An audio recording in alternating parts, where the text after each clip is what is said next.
Welcome back to my MKX tutorial series. Here in part 5 we're going to be talking about utilizing fireballs, keeping the opponent out, advancing on the opponent's keep away, character-specific fireball punishes, and ranged play in general.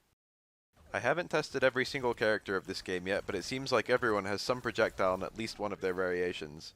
Still, I haven't seen any sort of aggressive zoning yet to the degree of Zod or Deathstroke in Injustice, although I expect some zoning play to develop over time once people figure out the matchups and their ideal ranges they're in. The first thing to note is that projectiles for the most part do not interact. There are some exceptions to this where one fireball will negate another. Due to this lack of interaction, throwing mutual fireballs is far less of a stalemate than Street Fighter. Fireballs tend to trade by nature, and the advantage is usually with the person with the life lead. However, it's important to note that not all fireballs are created equally. Some projectiles have quick startup, quick recovery, and low reward for their success. Liu Kang seems to be one such. Many fireballs leave the opponent stunned for a full combo.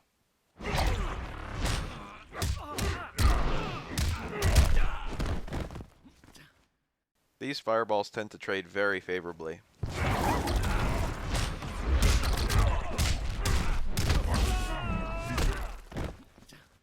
Although, not always. Most fireballs in previous MK games were high.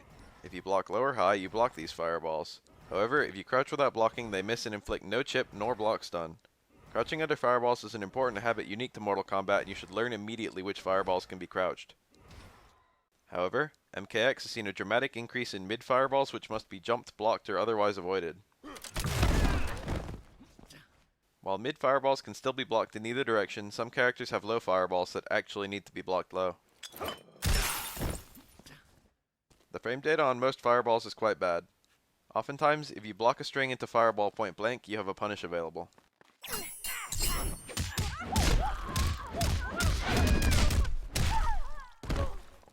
Meanwhile, if you avoid or block most fireballs, you have a small guaranteed reversal window to run and close the distance.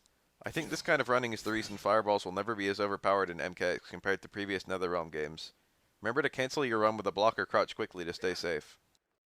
There are a few punishes for fireballs. Just like Street Fighter, at the right range you can jump over a fireball and punish it with a full jump in combo.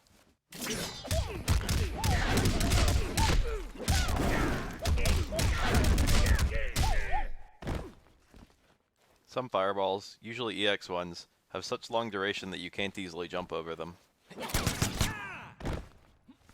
Some characters can also use a teleport to punish fireballs.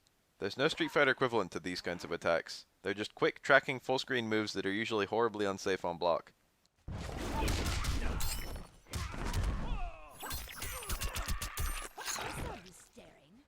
They do have startup, so from close you often have to predict the fireball to teleport punish while you could react from afar. Armored specials work very well as fireball punishes. Stunning fireballs won't freeze you through the armor. This generally costs a bar, but it can be quite rewarding.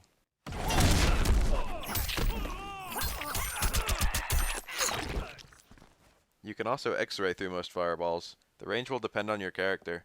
You can react with X-ray very quickly and it does high damage, but it takes all of your meter. Now, on the flip side, you should be able to play with the knowledge of your opponent's fireball punishes. Throw fireballs from close enough that they can't react teleport, or when they have no meter to armor through. And beyond that, just try to throw as many as you can while still anti-airing, Street Fighter style. You can still utilize a bad fireball versus a good one if you're smart about how you throw it out. Ultimately, it's all about good zoning. I've decided to reorder the series a bit and will be covering safety and hit confirms next video. Stay tuned.